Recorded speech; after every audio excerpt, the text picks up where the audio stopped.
So today we're just gonna do our Vibrant Collection collaboration from Shein. They asked me to choose a number of items and this is what I chose for spring and summer.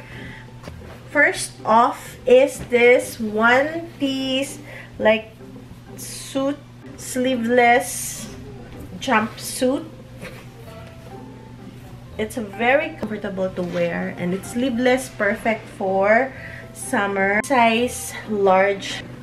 Alright, so that's our first one. We have here the pants. It's just perfect for summer and it comes in different sizes. So I have also different colors. So I have the yellow. I also have the pink blouse. Very comfy. But this only comes in XL, 2X, 3X. I wish they have large because it's a little big on me. Alright, so another one is this kind of gray stripe blouse. And I would partner this with their pants. There you go. Perfect for summer and spring. Really nice. For blue pants. Perfect also for everyday use. Breathable. So that's nice. With the blue blouse, stripes. Blue and white. Really nice XL. Guys, if you guys want to check out this Shein collection for spring and summer, I will link it in the description box below so you can check it out. Bye guys! Magtingin tayo ng tiny house. Tingnan nyo guys, super cute! Ang ganda oh! Look inside! Wow! Ito naman, para yung kagaya ng amin to. Ang ganda! Tingnan nyo guys, gustong gusto ko to oh! Sa bukid. Diba, may bahay kang ganda sa bukid. Naku, para ka ng ano, oh. Ang ganda na. Wow, ang cute. Oh, may patio pa dito. Masyal-masyal. Masyal-masyal. Pahi-pahinga dito, oh, diba? Oh, this is the... It includes that. Ah, it includes that. These are the hooks. Swing. The swing. Yung boys pwede nang tumira. Katabi namin. Ito yung bahay nila.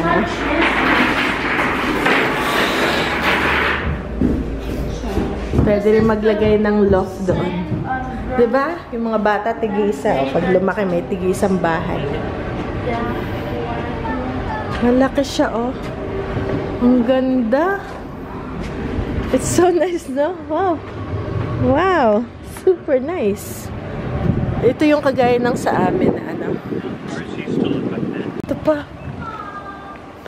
Ito naman yung parang garage. Ito pa. Tapos pwede mo siya customize. Dapat yung amin may ganyan. Ay, may ganyan din pala. Pero pinalagyan din namin ng door sa unahan para mukhang bahay. Pwede siyang i-customize. Country barns.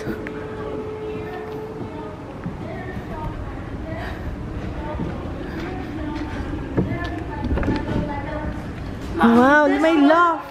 This one has 2 lofts. Oh, this one has 2 lofts. But it doesn't have any windows.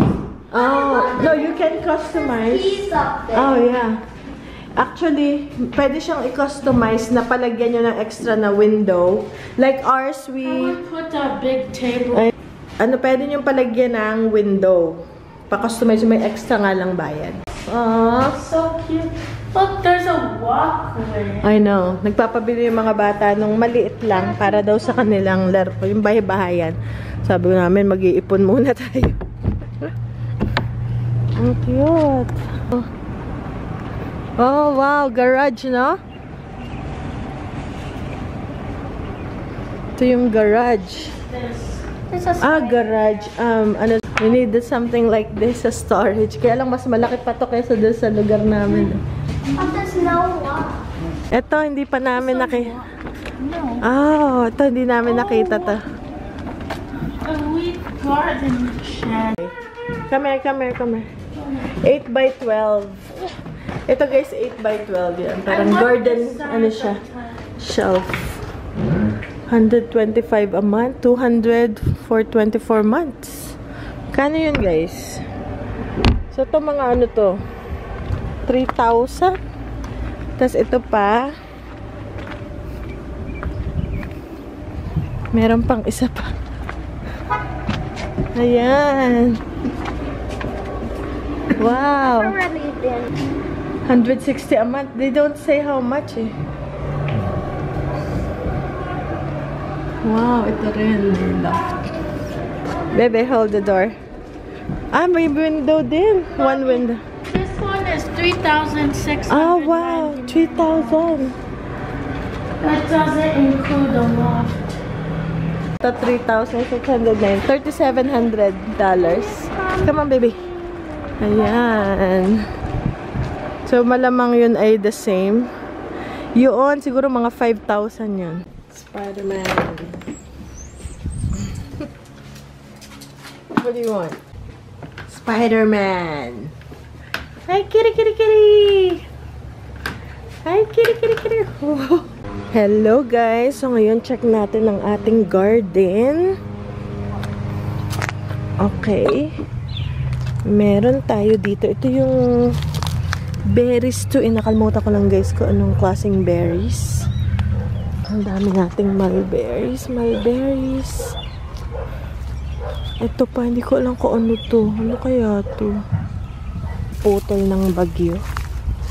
Tapos, maglalagay ako ng dito, maghahagis ako ng buto. Tapos, dadalhin ko yung soil. Gusto ko magtanim ng pakwan. Tingnan ko yung bahay ng mga pusa. Ito yung collaboration ng asawa ko. Dito ko na lang ilalagay yung ating ternate, blue ternate or something.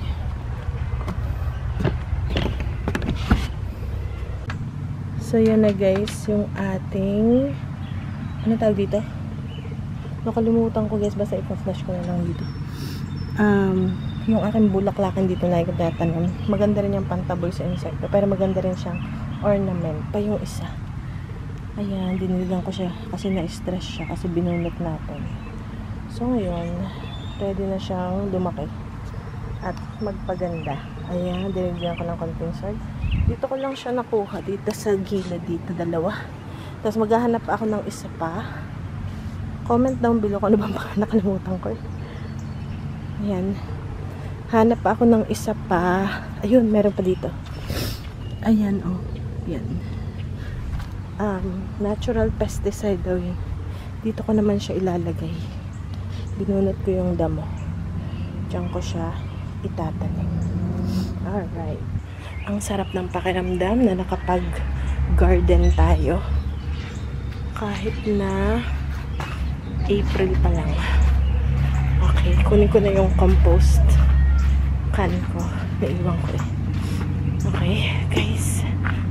Alright. Ayun, andun siya. Ba, wala na palang naglalaro dito. Tingnan nyo, ang daming dandelion. Kailangan ko ng tabunan ulit to ng wood chips kasi ano na siya. Ito, ang dami. Hindi ko na siya nagamas.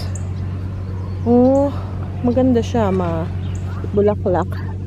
Kasi yung mga bata sinasabo yung buto niya, kaya sobrang dami. Yan yung mga blackberries natin. So, ito nakuha na natin. Okay guys, see you later.